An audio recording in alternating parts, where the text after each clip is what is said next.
My name is Neelam Patel, Team Lead for Training Technical Assistance at the Office on Violence Against Women. Welcome to the OVW New Grantee Orientation webinar. For Stalking Awareness Month, we are pleased to present for today's webinar Jennifer Landheis, Director of the Stalking Prevention Awareness and Resource Center, SPARC, a project of Equitas, and is funded by the Office on Violence Against Women. SPARC is an OVW comprehensive TA project providing training and TA to multidisciplinary professions on the crime of stalking, and it is the only stalking-specific TA project funded by OVW. I'll now turn the presentation over to Jennifer. Thank you. My name is Jennifer Landheis, and I am the Director of the Stalking Prevention Awareness and Resource Center. And if you are new to the OVW world or you've been around for a while, you know that we use acronyms frequently. And we refer to the Stalking Prevention Awareness and Resource Center as SPARC.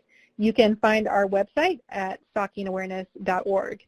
And I would highly encourage you to spend some time on the website, and we will be spending a little bit of time going through the website together so that you can figure out where to find the resources that we're talking about.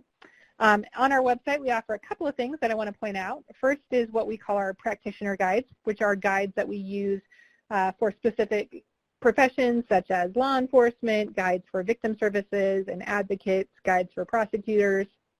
We also have training modules available on our website, and I'll talk more about that later in our webinar, as well as resources that are produced directly for victims. One of the things that I would ask you to consider is that SPARC does not work directly with victims of stalking.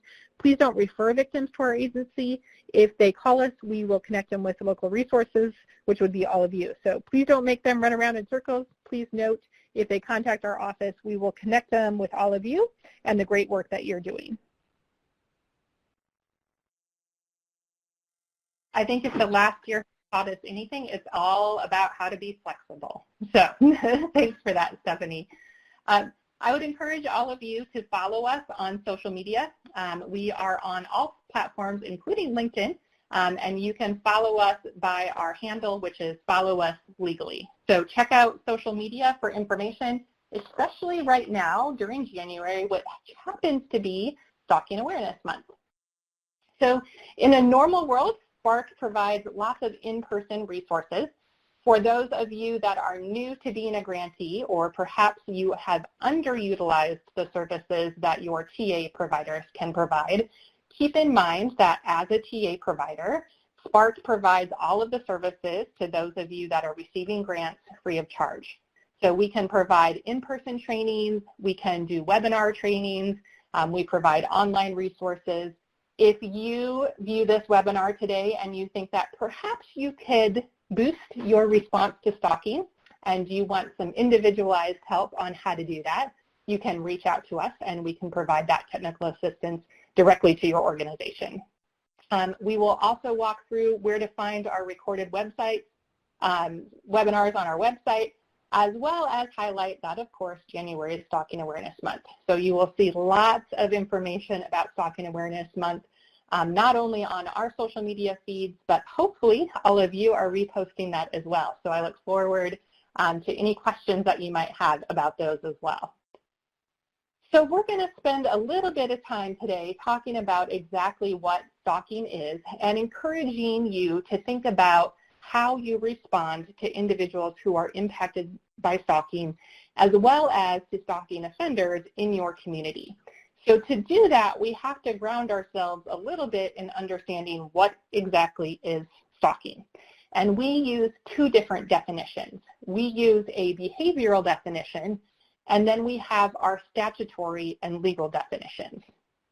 So for the behavioral definition, we say that stalking is a pattern of behavior directed at a specific person that would cause a reasonable person to feel fear. But now is your chance to show off in the chat box and answer some of my questions about what it is that you know about stalking. So my first question to you is, if we say stalking is a pattern of behavior, how many incidents do we need to occur for us to consider something to be a pattern? How many incidents would we have? I see 2 or more than 1, 3 or more. It's like bingo. We have lots of different answers here. Most of you are agreeing that it's 2 or more, and you are absolutely right. So some of you might have state statutes that specifically spell out how many incidents you need to occur to establish a pattern, but most of us have statutes that either say 2 or more, or it's not spelled out specifically in your state statute. So for our purposes today, we will refer to a pattern as 2 or more incidents. But you need to keep in mind that stalkers are extremely creative, and they will often vary the tactics that they use. So we might have one incident of the offender sending the victim a text message, and another incident of the offender calling the victim. 2 different tactics, but that would still be considered the same pattern of events because it's still directed at a specific person. So keep in mind that oftentimes we have 2 different things going on, but we're still looking at the overall pattern of behavior. And then we say it's directed at a specific person. But besides our primary victim, who else do we see impacted by stalking?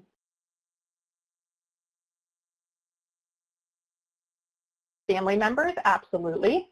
Children, pets, coworkers, the workplace, great example. Landlords, neighbors. I think Jamie got it right when they said anyone. Absolutely. So one of the things to be thinking about is that oftentimes we will be working with one person, but to keep in mind that stalking often impacts other individuals besides just the primary victim. And then the last part of our definition says that it would cause a reasonable person to feel fear. Why is that included in our definition? Why do we say reasonable person? Any ideas? I love that you are all participating. Thank you so much. Linda said it's a legal term of art. Yes, it is, Linda, but that is not the reason why we're using it in our definition. Other ideas? Somebody said to give a standard to compare to. Do you think it's fair to say that all of us have different fear levels and that fear can be pretty subjective? Think that's a fair statement? Yes, I see lots of you agreeing with me. That's awesome. So I'm actually going to have Stephanie pull up a video right now, and she's going to play the video for us. And as we watch the video, I would like you to consider whether you would react like the female in this video or whether you would react like the male in this video.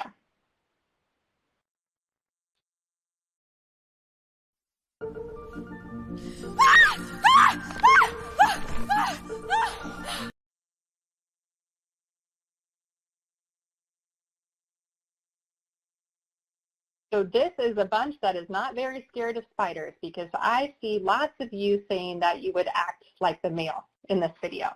But a few of you that are brave enough and willing enough to say that you would react like the female in this video. How many of you might even say that perhaps the female in this video was overreacting just a little bit, like their reaction was a little bit over the top? My fellow spider haters are saying, no way, it's completely justified. But many of you are saying, yeah, it's a little over the top, like that reaction's a little bit out there. What I want you to think about is when we look at this person's reaction, we are taking it at face value. And we often do that in stalking cases. And what we need to consider is we don't know the context. And Tiffany just nailed it. She said, I don't know her history with spiders. What if I changed the scenario to tell you that that female had actually been bitten by a poisonous spider before, had a terrible reaction, ended up in the hospital? Then some of you might say, now their reaction is more justified. And I didn't change the scenario at all. All I did was give you context. And one of the things that we have to keep in mind, and yes, Jamie, you're right, that reaction was justified. We have to keep in mind in stalking cases that context is extremely critical. And oftentimes what's scary to the victim might not be scary to the rest of us. So we need to consider that we have to look at all aspects of the case, including the context, to be able to understand why somebody might feel fear, which is why we have, it would cause a reasonable person to feel fear. Because what we know is sometimes victims don't articulate fear. Sometimes something might be frightening to the victim, but not to those of us as a responder. And sometimes those behaviors have specific meanings that we don't understand. I saw somebody put in the chat, well, what would happen if, for instance, someone got roses? We don't know if that's a scary thing for the victim. And the last thing that we have to keep in mind is stalking criminalizes things that might not be criminal in and of themselves. It's not criminal to send somebody a text message. It's not criminal to drive by a house, to show up at a baseball game. It only becomes criminal when we look at those things in the context of everything that's happening in a stalking case. And so one of the things that we have to keep in mind in these particular cases is that context is extremely critical to being able to adequately increase the safety for victims as well as the offender accountability.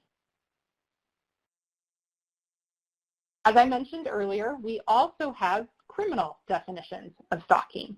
So we have stalking as an offense both on the federal level as well as the state level. Now, every state, including DC and the U.S. territories, have laws about stalking. They're all, unfortunately, different. Many tribal jurisdictions also have mandates about stalking, as well as the Uniform Code of Military Justice also has directions regarding stalking. For the federal crime of stalking, how do you think you commit the federal crime of stalking? And Alyssa, I see your question about context, and I will answer it in just a moment. Crossing state lines, absolutely, or in and out of a tribal jurisdiction. So keep in mind that we can also have a federal crime when we're also crossing federal or tribal jurisdictions as well. So Alyssa asked a great question. So it might be a crime in every state, and we've talked about context, but how do we get our criminal justice system to understand that context? And that's a really great question, Alyssa. I think one of the things that we need to be thinking about is how we present that information, how we give the background and context of a stalking case. And one of the things that's really challenging in stalking cases is oftentimes as a criminal justice system, we are very what we call incident-based, meaning we are looking at one particular incident that just happened. So one of the things that's tricky in stalking cases is we're often given one piece of the entire puzzle. And we really have to look at that entire puzzle, that entire movie, not just the trailer, to understand what's going on. And so we have to be able to interact with victims in a way that establishes trust, which centers victims at the middle of our response and helps us understand how do we present that information to bring forward a criminal case. So something to think about. The other thing that we need to be thinking about is when I visit with people about stalking, oftentimes people say, well, Jennifer, you know, yes, we have a grant from the Office on Violence Against Women, and I think it's supposed to cover stalking. Hint, if you have a grant, it probably covers stalking, okay? But we don't really see that many victims of stalking. So I guess we probably just don't have it happening as often. And one of the things that we know is that in a one-year period in the U.S., about 6 to 7.5 million people are stalked. And that breaks down to about 1 in 6 women and 1 in 17 men that experiences stalking during their lifetime. So if the prevalence rates are really that high, in fact, they're almost as high as that of domestic and sexual violence, why is it that we are not working with that many victims of stalking in our offices? Any ideas?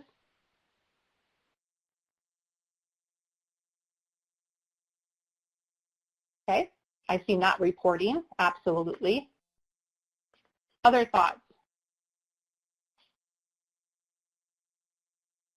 We don't recognize it's happening. It's harder to prove. The subjective behavior, absolutely. And I appreciate that Twyla said we're not identifying it within our domestic and violent and sexual assault cases. And I think everything that you guys mentioned is absolutely true. So one of the things that we need to be thinking about is many of us have been working on domestic violence and sexual assault issues for years and years. Are we specifically naming stalking as an issue that we're working on? Do we have specific responses to those stalking victims? If I was a stalking victim, would I know where to go for help? If I am in a community where a local victim services provider is called the Family Crisis Center and I'm not being stalked by a family member, would I know I could get services there? So one of the things we need to be thinking about is how do we leverage all the work that we have done on domestic and sexual violence and use it to improve our response to stalking? Because what we know is that a majority of victims are female, and they are likely to be experiencing stalking at the hands of a male, and that many times victims know their offender. But not all victims of stalking are also impacted by intimate partner violence or domestic violence, and not all of those individuals who are in domestic violence situations would identify that they're also experiencing stalking. So keep in mind that we know some things about our response to stalking, but we also have a really long way to go when it comes to building that response. So as I mentioned, not all victims of stalking are in a domestic violence relationship. One of the things that I have learned as a TA provider for OVW as I travel across the country is that many people believe that if there's stalking happening, there has to be domestic violence happening as well. And we absolutely see a huge overlap between domestic violence and stalking, but not all stalking victims are stalked by a current or former intimate partner. So keep in mind the average is about 50%. 62% for females, 43% for males. But the other 50% of stalking victims are not being stalked by a current or former intimate partner. They're being stalked by an acquaintance, a stranger, a family member. So if we have built our response to stalking within our response to domestic violence, are we missing those stalking victims who might not be stalked by a current or former intimate partner? So think about the response within your community. If you have, say for instance, a coordinated response to domestic violence or a coordinated response to sexual assault, are you also doing a coordinated response to stalking? Or are the only stalking cases that you're working on as a collaborative response those that happen to also be domestic violence related? So think about that for just a few minutes. Okay. But when it comes to identifying what exactly stalking is, there seems to still be some misconceptions. And one of the things that we need to think about is, why do stalkers do what they do? Well, they might stalk for a bunch of reasons. Some stalker offenders are doing it because they're seeking affection. Others are doing it out of power and control. And what crime does that sound like?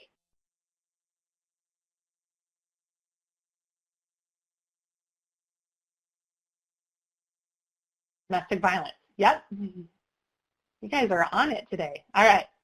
What about rejection for offenders or obsession? Some offenders are doing it because they're planning to commit a crime. What crime do you think they're planning to commit?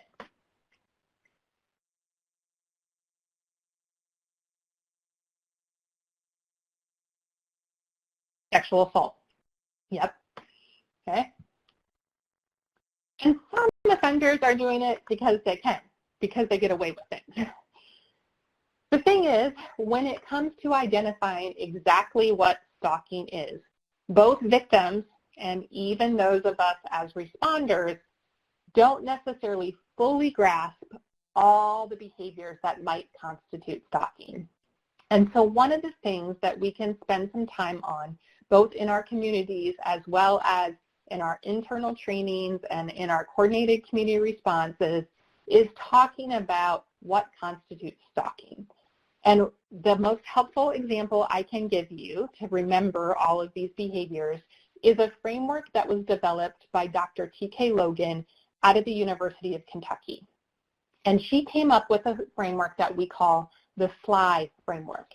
And it stands for surveillance, life invasion, interference, and intimidation. And what we know is that if victims identify that what is happening to them is stalking, and if offenders are engaging in this behavior, this is the type of behavior that usually gets reported and that those of us that are responders understand to be stalking. But we miss the life invasion, the interference, and the intimidation. So for surveillance behaviors, those are what people often consider to be the stereotypical stalking behaviors. So things like following, watching, waiting for somebody to show up somewhere, using tracking software, obtaining information about the victim, or engaging in what we call proxy stalking. Now, proxy stalking is just a fancy word of using a third party to engage in the stalking. So keep in mind that proxy stalking is pretty common and something that happens in lots of stalking cases. So when we see these particular behaviors happening, these are the cases that are more likely to be identified by the victims as experiencing stalking, as well as understanding that these are the behaviors that oftentimes we as responders understand to be stalking. But stalking's much more than just their surveillance piece of things. It also includes things like life invasion. So it can be things where the offender makes unwanted contact at the victim's job, shows up at the child's baseball game, makes phone calls, invades their property. Lots of stalking crimes include property crimes. So property invasion, vandalism, things like public humiliation, and it can be when the offender harasses the victim's friends and family. Now keep in mind, what particular category these behaviors fit in isn't necessarily overly important. It's more important to understand that there's things that involve more than just the surveillance piece of behaviors. So understanding what life invasion is can help you understand what might be occurring to the victim. One of the things that you need to consider is oftentimes when we're working with stalking victims, they are experiencing a whole host of behaviors, but they are only reporting certain things, even to those of us that are advocates. And they're oftentimes reporting the things that are the most emotionally impactful for them. So they might be focusing on things like the offenders ruining their reputation with their family, and they might not mention other things. And that's really important because if we're trying to prove a course of conduct in a stalking case, we need to know all the things that are happening.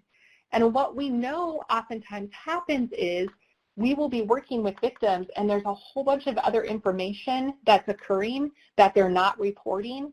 And when we ask victims, for instance, why didn't you tell the police about this particular incident? Or why didn't you mention to the judge that was hearing your civil protection order all of the things that might be happening?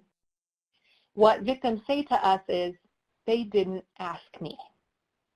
So if we're not asking questions about all these different things, we are not going to get victims who are reporting these things. So keep in mind that we have to be asking specific questions about all these behaviors. So if you are a law enforcement officer on this call, if you are a victim advocate on this call, and you are trying to figure out how do we get better information for our civil protection orders, for our reports, This goes back to the question that somebody asked earlier, how do we get our prosecutors and judges to understand these cases? We have to be asking the right questions. So ask questions using these particular strategies. Are you experiencing somebody showing up? Are you experiencing somebody making phone calls? Are you experiencing somebody invading your property? All these different questions can help us establish that behavior. We can also think about the interference behaviors. So one of the things that we can keep in mind is that offenders are often sabotaging a victim's work or financial situations. Things like identity theft, calling the victim's place of employment and causing problems so that the victim eventually is fired from their workplace. They might live in a state where there's protections for victims of domestic violence, but those same protections might not exist for victims of stalking. We might also have offenders who are trying to ruin the victim's reputation, who are interfering with custody, who might prevent a victim from leaving, who might cause a commotion in a public place to embarrass the victim. All of these things can be considered part of the course of conduct that happens in stalking cases. And last but not least, this one might be the most familiar to all of you because it's very similar to the intimidation that we see happen in domestic violence cases, where we have offenders who are threatening the victim. There might be what we call symbolic violence, and symbolic violence is just when things happen that might mean something only to the victim. So for instance, sending the victim roses, and everybody else thinks, oh, that's a really sweet thing, that's really great, but to the victim it means something different because the offender had always said to them, you know, you'll never get roses until the day I kill you, or some specific threat like that. So keep in mind that oftentimes when we are working on these cases, it can be extremely helpful to look at all the different sly behaviors that are happening so that we can fully understand the big picture and so that we can either better prove our criminal cases. And I know that many of you are like, we're not engaged in the criminal justice system. You know, we're not working with stalking victims who are accessing that. This also can help you adequately safety plan with victims. What I have realized is that oftentimes when stalking victims are reaching out for assistance with safety planning, we have a tendency to safety plan around the behaviors that have been happening. And we don't necessarily safety plan around anticipating what might happen next. And so many of the things that we can do include asking victims not only what has been happening, but do you think it's possible that the offender might A, B, C, and then safety planning around those issues as well. Stalkers are extremely creative. If we cut off access in one way or the other, they don't simply stop stalking. Let me give you an example. All the time we hear about cases where the offender might be contacting the victim through social media. Say, for instance, they're sending them direct messages on Instagram. And people say to the victim, well, just get off of Instagram. Do we think if the victim then stops using Instagram that the offender will get on, notice that the victim no longer has an Instagram account, and then just decide to stop stalking the victim? Does anybody ever work on a case like that? No, right? Then our jobs would be a lot easier, right? They don't stop stalking then, they just change the platform, or they show up in person. And so now we have an offender who isn't contacting the victim via social media, they're showing up in person. And what has actually happened is we have escalated the case because now things are happening in person versus via social media. So keep in mind that oftentimes when an offender is engaging in a certain practice, they're going to just change that practice the minute they no longer have access to it. So keep in mind that we have to be extremely creative in our safety planning as well as our ability to hold our offenders accountable when they are constantly changing their tactics. Questions so far? I noticed a couple of you have an audio issue. Some of you are, some of you aren't. Welcome to technology. This is being recorded, so it will be available for you to listen to, so no worries about that. You also have access to the little materials box that says materials on it. Underneath that is a PDF of this particular PowerPoint if you would like it. As a TA provider, you are welcome to take anything that SPARC does and use it in your work. Please credit us and the work that we're doing, because we're super thankful to OVW for that, the funds to do that, but please take this information and share it. No, the webinar is not over, so don't worry. I'm just checking to make sure that you all have access to all the materials. So, all right, so then let's look at the pattern of behaviors. So one of the things that we know, and like I said earlier, that stalkers use more than one means of approach. So they're going to vary the behaviors that they're engaging in. And many stalkers are engaging in this behavior at least once a week. And so oftentimes it's vital that when we are working on these particular cases, that we are ensuring that we are connecting victims to local resources for support, as well as focusing on our accountability strategies. So let's talk a little bit about stalking and domestic violence. Many of you are well versed in the domestic violence world, and one of the things that we need to consider is how do we identify stalking within the context of domestic violence. And one of the things that happens is we know that stalking gets overlooked so often within the context of domestic violence. What we know is, say for instance, that there are studies that will show us when law enforcement responds to domestic violence cases that oftentimes there's stalking happening as well. And in fact, in one study, they looked at about 1,800 domestic violence cases. And in 300 of them, 1 in 6, there was enough evidence within the police report that they could have also charged stalking in addition to the domestic violence. But out of all those 300 cases, only 1 case was charged with stalking, when 299 other cases had enough information just in the police report that they could have also charged stalking, because we miss it all the time within the context of domestic violence. And let me give you an example of how that happens. I will call myself out. I have been doing this work for quite a while. I started as a domestic violence advocate in a small rural jurisdiction in Nebraska.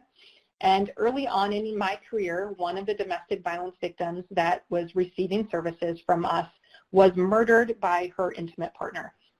And in the lethality review, when we're talking about everything that had happened, I remember one of the detectives on the case using the word stalking. And I thought, stalking?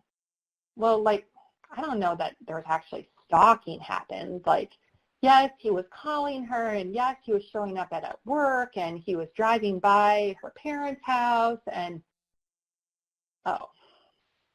Because I did what so many of us do when we're working on domestic violence cases, and I was very much focused on the domestic violence aspect of things. And we have all gotten really good at understanding all the different behaviors that happen in domestic violence cases, right? All of us are familiar with this power and control wheel that you see on your screen. And we use it as a way of describing all the behaviors that happen in domestic violence cases.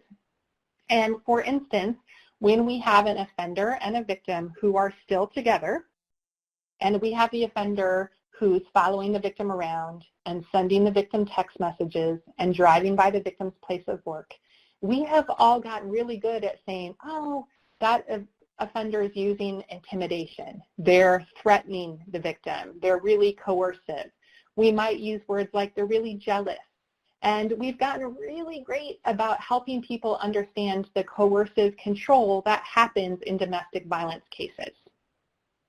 And then when the victim separates from the offender, and the offender is sending those text messages, they're driving by the victim's place of work, they're interfering in the victim's life, then and only then do sometimes people use the word stalking. It was stalking when it was happening within the context of domestic violence. We just didn't call it that. So one of the things that we have to be able to understand is, can we identify stalking behaviors when they're happening in conjunction with domestic violence behaviors? So for instance, if somebody's ordering, absolutely Glenda, if somebody's violating an order of protection by sending flowers, they can also be charged with stalking in addition to the violation of protection order. But what has happened in so many instances is we are so focused on domestic violence. We've had so much training on it. We've trained officers. We've upped our victim advocacy, and our community response has really become really robust when it comes to domestic violence, that we forget about stalking behaviors when they happen within the context of domestic violence. And some of you might say, who cares, Jennifer? What does it matter if we call it domestic violence or we call it stalking? Well, it matters because stalking is one of the indicators and one of the red flags of intimate partner homicide. Our intimate partner stalkers are some of our most dangerous.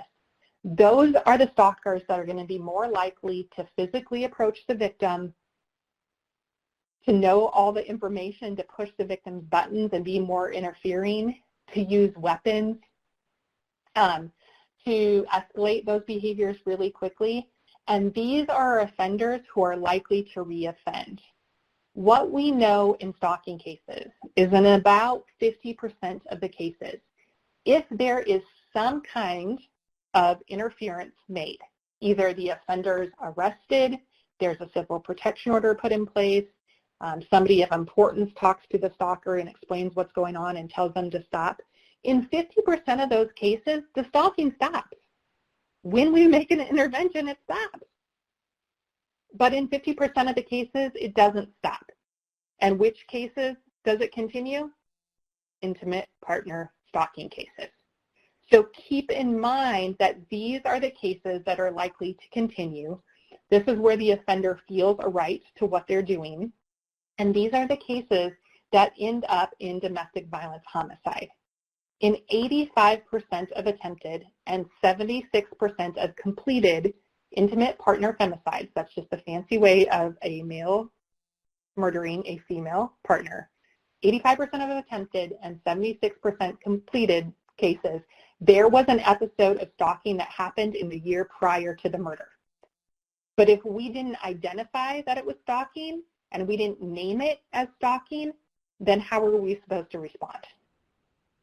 And some of you are saying, you know what, Jennifer, it's not going to matter because my county attorney's office is never going to charge the stalking in addition to the domestic violence.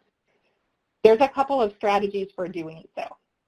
In lawyer talk, Tisha, and I am not an attorney, so I will distill this down for all of us who are not. What can happen is, in domestic violence cases, a lot of times when they go to court, prosecutors have to jump through hoops to introduce prior bad acts, meaning things that they would love to be able to use in the court case, but they might not be able to get them entered for whatever reason. If we have charged stalking in addition to the domestic violence, you can go back to the very first incident that happened in this particular case and include all of that information in the domestic violence case. There is a really great strategy about charging stalking in conjunction with domestic violence. As Neela mentioned at the beginning of our webinar, SPARC is part of Equitas, and Equitas is a TA provider as well, and happens to have 10 former prosecutors who work for Equitas who do nothing but spend all of their time trying to help prosecutors across the country build these particular cases.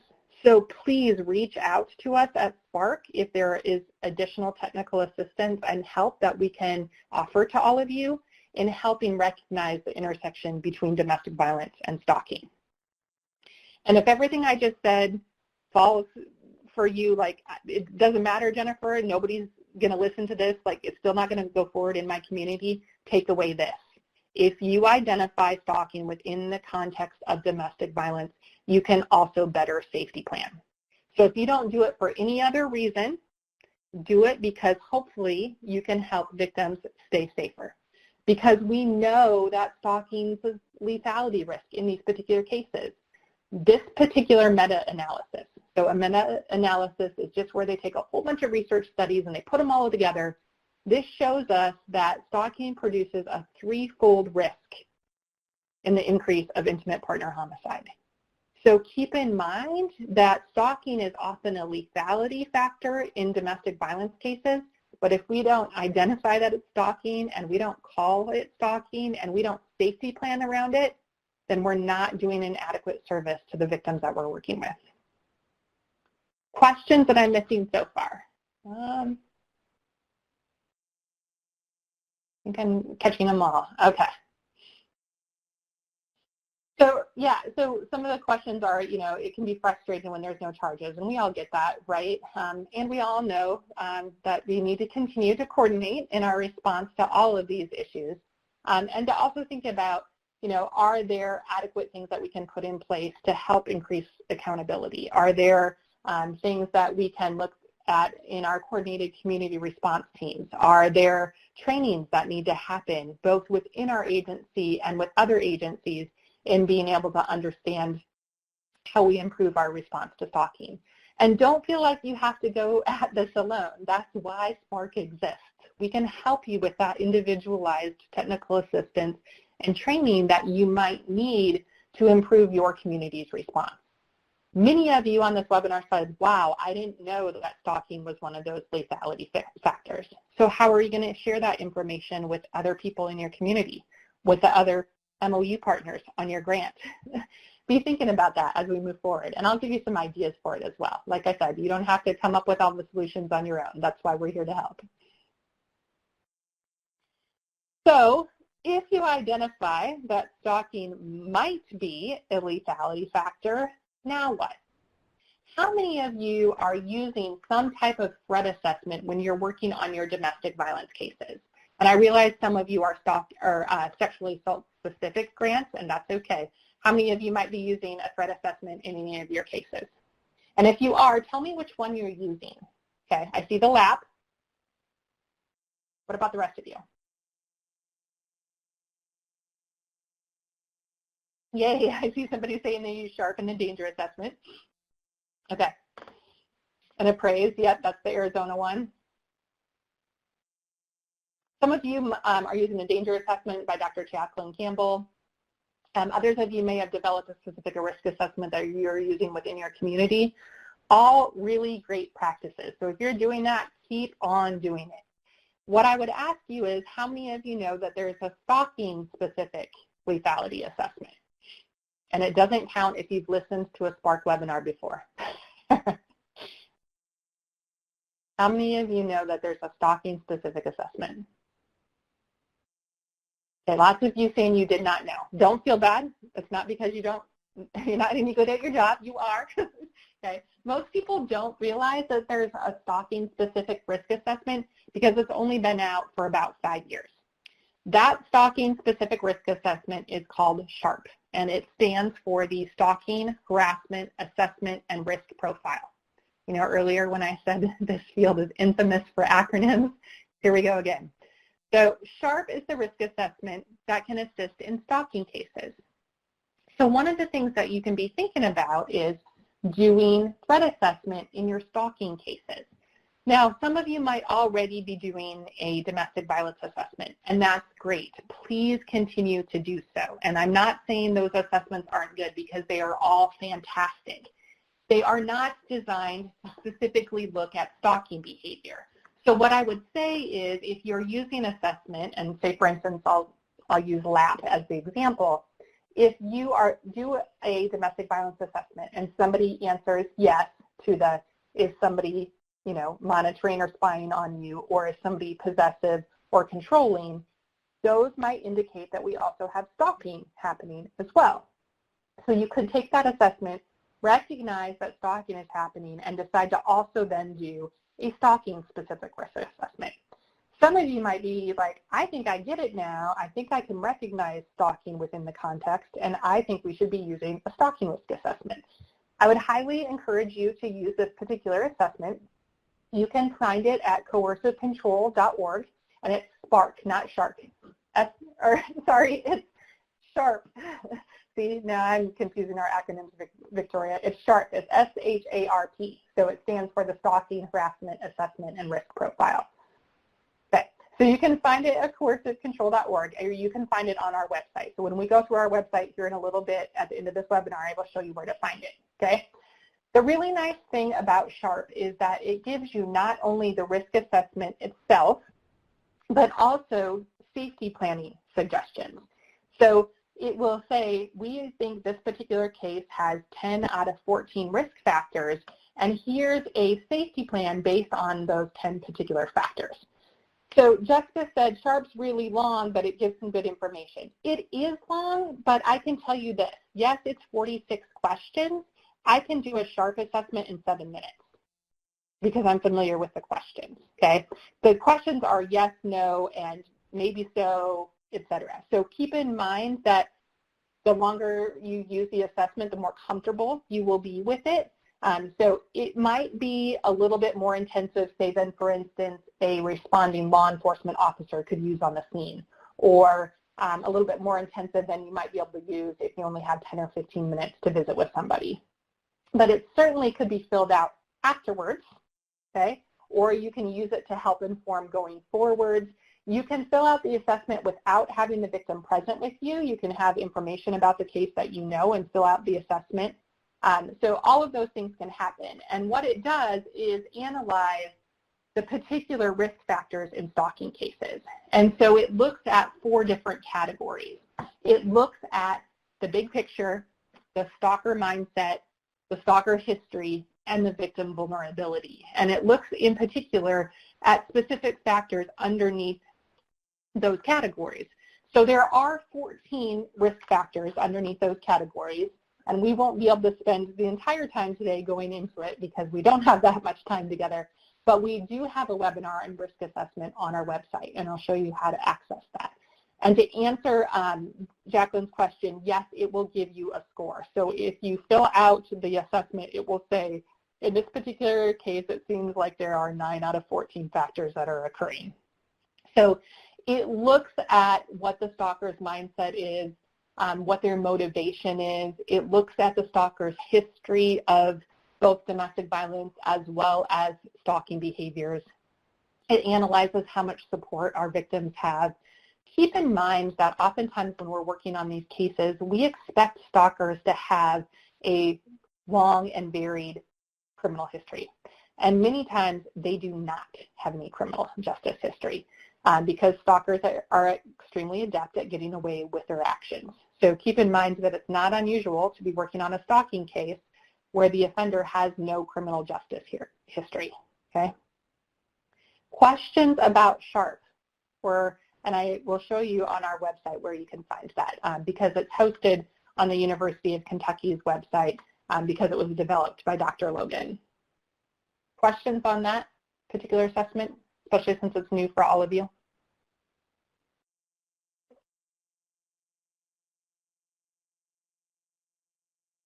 I'm not seeing any. Oh, there's a bunch of you typing, so go ahead and type those questions. Great question. Morgan's saying, is there a PDF version where we can print and enter the details later? Morgan, I would advise against that. You could certainly print out, say for instance, a Word document that had all the questions, but because it's based on a scale, so we would say, for instance, is Morgan very afraid of the offender? It might be, instead of yes, no, it's like Morgan's extremely afraid, Morgan's somewhat afraid, Morgan's not afraid, Morgan's not at all afraid. So what would happen is because it's those varied questions, they're not yes, no. So it would score things differently based on how you answer that. So you might be able to have the questions so that you could at least visit with a victim and get the answers to those questions, and then later you can go back and fill it in.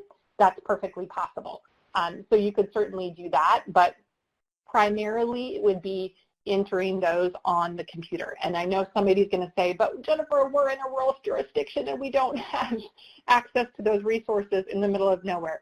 I get it. So absolutely, we could give you a copy of the Word document that we have that asks the questions, and you can get the answers from the victim while you're working with them and then enter later when you have internet access. So I certainly understand the challenges of working in rural areas. Other questions? A few of you. Okay, so let's talk a little bit then about our impact on victims. And not surprisingly, Lisa, I get it when you said rural Nebraska. I've always worked in very rural areas, so I understand it. So in looking and analyzing what are our victims most afraid of, most victims of stalking are most afraid of not knowing what's going to happen next. and are constantly fearing, looking over their shoulder, never feeling like they have any place to go that's safe, etc. And so one of the things that we need to be thinking about is how can we enhance the safety of the victims that we're working with. The other thing that we need to be thinking about is oftentimes victims of stalking become extremely hypervigilant, and they feel like everything that's happening is associated with the stalking. And that may or may not be true. And one of the things that I've seen, unfortunately, people do all across the country is label victims of stalking as being paranoid. It's not paranoia, it's hypervigilance. And that hypervigilance has kept those victims safe and alive. And so we need to honor that and instead focus on how do we help mitigate some of that hypervigilance? How do we provide resources for support and advocacy to victims who are experiencing all of these things? So we're going to walk you through some of the things that I would suggest as far as support for victims that you're working with here in just a second when we look at our website. One of the things that we oftentimes encounter when we're working with victims of stalking is that the criminal justice system oftentimes wants victims to tell offenders, I don't want to have anything to do with you, and kind of draw that clear line in the sand and then not have any contact with the offender. Well, if half of our cases are domestic violence related, we can understand how that might be problematic. And one of the things that we have to consider is that, yes, in stalking cases, we want to recommend that victims of stalking not engage with the offender. If the offender calls 37 times and on the 38th time the victim picks up the phone and talks to the offender, even if it's just to say, leave me alone, I'm going to report you to the police, and they hang up. If the offender calls back, they're going to let it ring 38 times because the victim answered on the 38th time. So any type of engagement with a stalker reinforces their behavior, even if it's reporting to law enforcement, even if it's to pick up the phone and tell the offender to leave you alone. So the conversation that we can have with victims of stalking is to say, it's ideal if you don't have any contact with the offender. But what we have to realize is that many victims of stalking maintain contact with the stalking offender because they're negotiating their safety. They are safety planning. They're trying to minimize the threat. We have all gotten really good at being able to explain the dynamics of domestic violence to our community members in court, etc., and we can understand why victims continue to contact offenders. We have to use those same skills and be able to explain why victims of stalking might be having contact with the offender. Many of them are doing it because it's a temperature check. What's the offender's state of mind? Have they been drinking tonight? What kind of things are they saying about me? All those types of things. So just because we have a victim who might be maintaining contact with the offender does not mean we don't have a stalking case. We still have a stalking case. We just have to keep in mind why victims might be continuing to engage with offenders. The other thing we need to be thinking about is, what does safety planning look like for victims of stalking? Many of us are very well versed at safety planning with victims of domestic violence and victims of sexual assault. But also be thinking about what's different when we're talking about safety planning for victims of stalking. Are there specific strategies? Are we anticipating what might happen next because now we understand the sly behaviors, we understand that the offender is really creative, and we understand that the stalking is not going to stop just because the victim got off of social media, okay? So keep in mind that when we're safety planning, we're really looking at not only some of those practical ways to decrease risk, but also looking at the things that we're all really good at.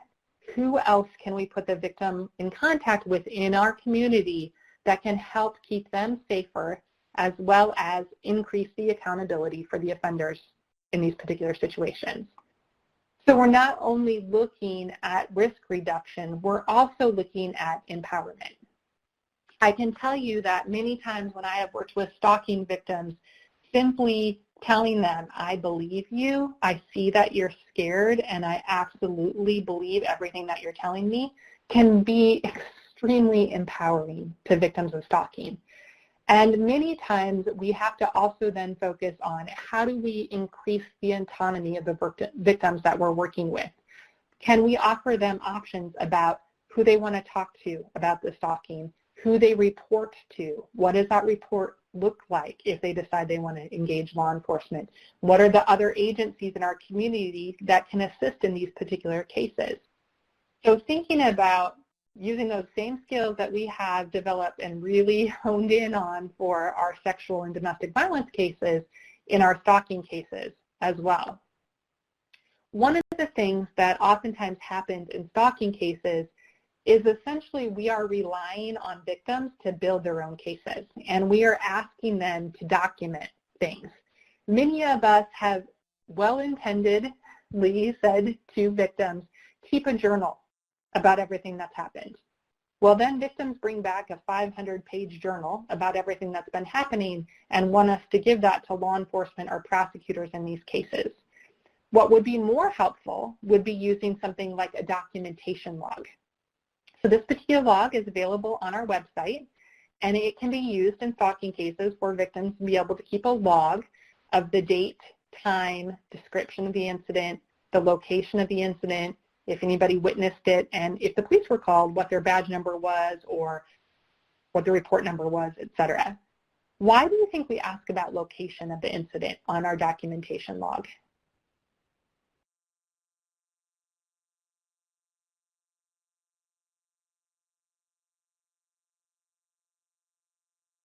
Jurisdiction. Yep, bingo. You all got it right. Good job.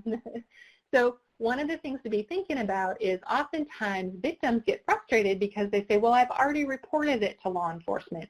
And then when they go to make the report, that particular officer says, we don't have any history of calls being made to our office.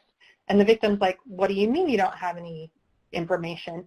Because victims may not understand jurisdiction. So they may not realize that I reported it to the city police before, and now I'm making a report in a different city where my mom lives, and they don't have access to that information, okay? And also jurisdiction can help in a potential federal crime as well, absolutely.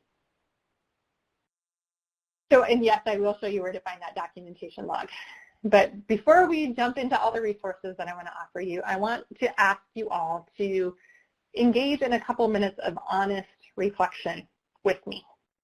And I want you to answer these questions, and you don't have to answer them in the type if you don't want to, but you can answer them in the chat box. But my question to you would be, think about the organization that you work for. Okay? Do you have readily available resources for victims of stalking? So for example, many law enforcement agencies have a packet of information that they give to every single victim of domestic violence who comes through their doors. Does that same agency have a packet of information for victims of stalking? Would some of you say, no, I have it available, I could find it if I needed it? What does that look like for your particular organization? Okay, and if you don't have it, is there information that you could put together? And can we assist you with that? In your jurisdiction, do people routinely consider or investigate stalking when they get reports about property crimes, when they get reports about sexual assault or domestic violence? Would it be on the radar of that responding officer to be able to understand how stalking intersects with these other crimes? If you're working with a victim of domestic violence, do you also mention and use the word stalking? Would you feel confident in thinking about your coordinated community response to sexual assault or domestic violence and how they deal with stalking cases?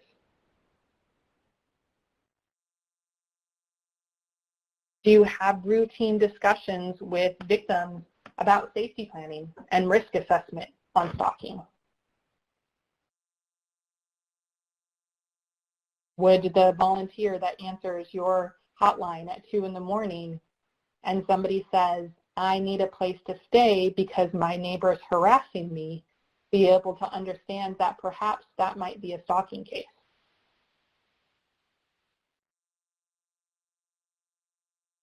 And when your prosecutors or district attorneys appropriately charge stalking when it happens? Or would it be charged as domestic violence or harassment or disturbing the peace? And I ask you all of these questions not because I'm trying to shame anybody or make you feel bad. And hopefully there's some of you who are like, yes, the answer yes to all these questions. But to get you to think about what is your level of response on stalking cases. Because many of us have been doing domestic and sexual violence work for a really long time. And stalking kind of has a tendency to be the, oh yeah, and stalking at the end of that planning. So be thinking about how do you respond to the victims of stalking. And if some of you are saying, well, it doesn't really matter because we don't see victims of stalking, that might be where we need to start. Why is it that victims aren't reaching out to us? Why are they not accessing our services? So think about all those questions as we go into some of the resources that we can offer. And Victoria, you said, do we offer training for prosecutors? Absolutely, we do. And I'm going to show you all how to access those training options and what it is we have to offer that might be helpful for you as we move into this very next section. So I'm going to highlight these particular resources first for you by going through the slides, and then I'm going to ask Stephanie to pull up a live feed, and we're going to jump on my Chrome, and we're going to walk through the website so that you can see where to find all of this stuff. So we are, as I mentioned, part of Equitas, and Equitas has for many years been known for their work with prosecutors all across the country. They do more work than just work with prosecutors, but definitely have the expertise in working with prosecution on all issues besides just stalking, domestic violence, sexual assault, and human trafficking as well. So I would highly encourage you to check out Equitas's website, and I'll show you how to find that in just a moment. We also offer, because of that, on our website, the Prosecutor's Guide to Stalking. So this can be extremely helpful for civil attorneys as well, about some of the strategies that can be helpful in these particular cases. So highly encourage you to check out the prosecution guide that we have on our website as well. We have a guide for corrections officers. So one of the missed pieces oftentimes in these particular cases is that our offenders have a tendency to be sentenced to probation and parole. And then nobody's really monitoring them at a level that they need to be monitored at because we haven't recognized the potential lethality of stalking cases. So we co-wrote with the American Probation and Parole Foundation or Association a guide for corrections officers. So that's available on our website as well. For those of you that did some really great reflection on your agency's response to stalking, take this next step. We have a response checklist on our website, primarily for victim services organizations, that walks you through some questions saying, okay, you say that you work with victims of stalking, you think that you're doing a good job outreaching to them, let's go through some questions. How often is stalking mentioned on your website? Do you have stalking-specific brochures for the victims that you're working with? Do you have documentation logs printed out that you can hand to somebody when you respond on scene with law enforcement? Can you hand them some information if you come across a stalking victim in the courthouse during your work? All things that are asked in this particular stalking response checklist. We also have a guide for advocates. How do you respond to and advocate for victims of stalking? So that's available on our website, as well as a safety planning document. Now, one of the things that I'm firm in believing is that safety planning is a verb. It's not a noun. It's not a document. It's a guide to help you safety planning, because safety planning should be something that's dynamic, something that we're changing all the time. So this will give you some ideas on how to do that, but keep in mind, to adequately safety planning with stalking victims, it has to be ongoing conversations, okay? Not just one document that you fill out with them one time. And then last but not least, our website. So I'm going to actually have Stephanie bring up a live connection right now, and I'm going to share my screen with all of you, and we are going to share our website. So I'm assuming that you can all see my screen right now. and the information that I'm about to share with you. So this is SPARC's website. Again, it's stalkingawareness.org, and we're going to start with the information for January. So you've heard me mention that January is Stalking Awareness Month. One of the things that we are very fortunate to work with OVW on is the promotion about the response to stalking within our communities. So one of the things that we can offer is these particular resources. So if you go to the awareness section of our website, the first thing that I want to point out to you is National Stalking Awareness Month. And so you'll see the link to this year, 2021, as well as past years. For those of you that are joining us in Spanish, we also have resources available in Spanish on the website for awareness materials, as well as a few of the other materials on our website, and I'll make sure I point those out to you. So you're looking at the 2021 page right now, and we have things broken up into learning about stalking. So you can sign up for our webinars, one of which already occurred last week, but another that's coming up later at the end of this month. It's free. If some of the information that we talked to you about today sounds interesting to you and you're thinking, our agency, our community, our grant could use more additional information on stalking, I'd highly encourage you to register for our webinar. So you can just click on that button there and it takes you to the webinars that we have coming up at the end of the month. It'll also connect you to our professional resources, which I'm going to show you in just a second. You can look at our archived webinars, which I'm also going to show you, or you can request a training for 2021. So if my questions to you today made you reflect on all these things and you're like, ooh, we could really use a training, click on request a training and we are happy to provide a training for you. Right now, those trainings are virtual, but they will eventually be in person again. And as an OVW grantee, those are available to you for free. So think about that. Then you can also see the teach part of things. So we have ready to lead workshops. So if you're like, I really would love to lead a workshop in my community on stalking, either in the month of January, but really throughout the year, because stalking awareness should be all months of the year, not during January, you can actually click on this link and we have ready to lead workshops, which means that we have the PowerPoint, the script, the activities, the videos, pretty much anything you would ever need to learn and lead a training on stalking. So if somebody invites you to do a training on stalking in your community, please don't Google the night before information. Just use our resources. Okay? You can download them for free and use this information. Okay? So use it to be able to lead a training in your organization. We also have information about how to integrate stalking into your existing programs. So perhaps you already do programs in your local school or your local college on stalking and you want to integrate some stalking information. We have information on how to share a letter to the editor. We have discussion guides. So for those of you that are familiar with the infamous Netflix show You and all the stalking that occurs in that particular show, and of course it's coming out, it came out with its next season, so it's super popular. We have discussion guides on how to use that particular show to have discussions in your community. And then we have brochures on stalking in both English and Spanish, as well as all the information that you would need for Stalking Awareness Month. So we have social media posts. So you just click on these.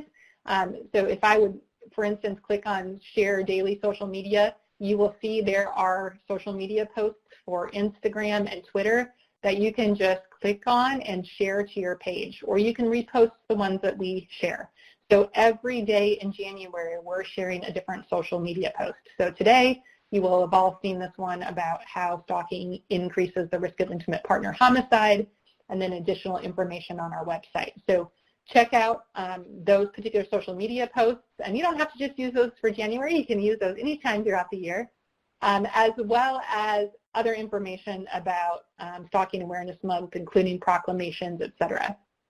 So that's the awareness piece of the website that I think would be super helpful to all of you.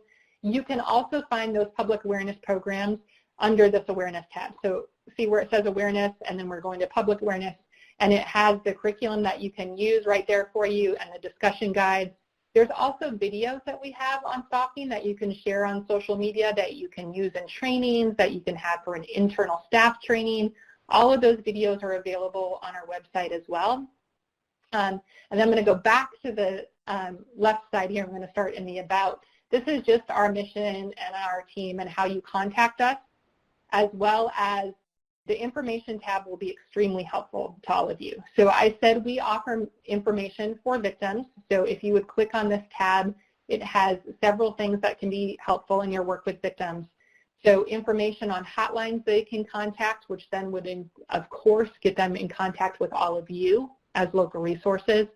But then resources and information about stalking and the danger of stalking, the incident behavior log, the safety planning, the SHARP assessment can be on here under for victims, as well as brochures. You'll notice we link things several times around the website. One of my biggest frustrations is going to a website and not being able to find what I need. So the really important things like behavior logs and risk assessments, et cetera, you will see linked numerous times in numerous places on our website so that you can easily find them. Okay. There's also information for friends and loved ones on stalking that you can access on here. There's information about what stalking is. Some of you asked about the documentation log, so you can click right here where it says information and documentation log. Again, it's available in English and Spanish. One side of it is the documentation log itself, and the other side is instructions to victims on how to keep that log. So something that can be extremely helpful to all of you. Then there's the risk assessment. So this is how you get to SHARP. You just click on the risk assessment. It takes you right to that risk assessment. If fact sheets are something that you like to share with people, you can click on our fact sheets as well as our infographics, and then the stalking brochure that we mentioned earlier. If you're looking for all things Spanish, come to information and click en español, and then you can see all the materials that we have available in Spanish on our website, including awareness materials, brochures, proclamations, et cetera, all available on our website. So you can have access to those. And then the resource button is those particular practitioner information that I said might be super helpful to all of you.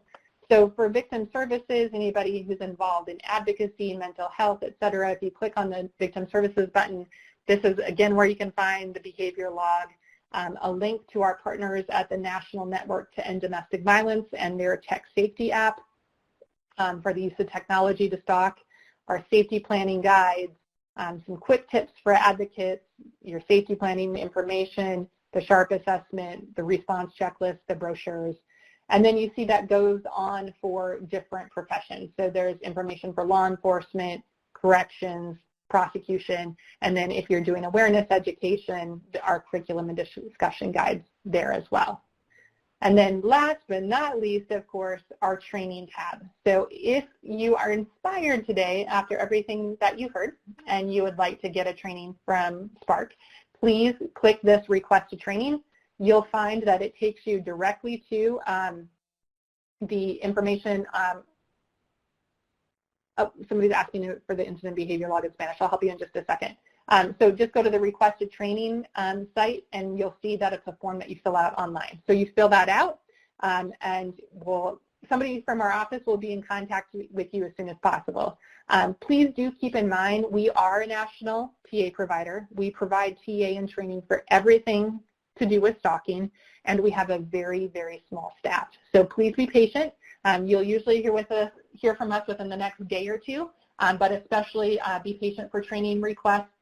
We had lots of people within the last couple of days ask for trainings in January.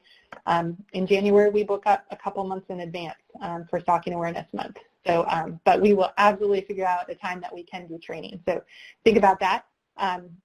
And you can submit that training request there. The other thing that I think you will find extremely helpful is our upcoming trainings. So we do quarterly webinars for everybody who receives OVW funds. They're always listed here on our website. So we had one last week, which was our context is key. That one is repeated quarterly.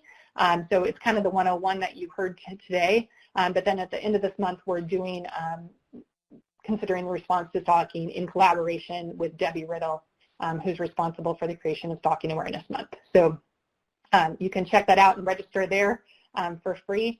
And then you can also look at our training archive. So in our training archive, we have all of our recorded webinars. You can watch those for free at any point in time. So if you're like, we really need to do a staff training, just click on it and you can play the training for your staff, and you'll hear either myself or Dana conducting the training. So I appreciate that many of you are saying that you have that you find the website really helpful and easy to use. That is our goal. If you are like, I can't find stuff, or there isn't, or a link is broken, or for whatever reason, please email us, and we will get in contact and fix that right away. If there's additional things that you want to see on the website, again, reach out to us. I mean, we are here to work for you. Our job is to make your job easier. So please reach out to us. That's what our job is as a TA provider. I know somebody asked about the documentation log in Spanish. If you go to documentation log in Espanol, click right here. Here it is in Spanish. I want to see if there's anybody. I think I answered those. Okay, so I'm going to go ahead and stop sharing my screen now and go back to the PowerPoint so that you all have my contact information and so that I can see your questions as they get in a little bit closer here. So, oh good, Linda, you found the log. All right, so this is my contact information. If there are questions, if there's information that we can assist you with, please reach out to us.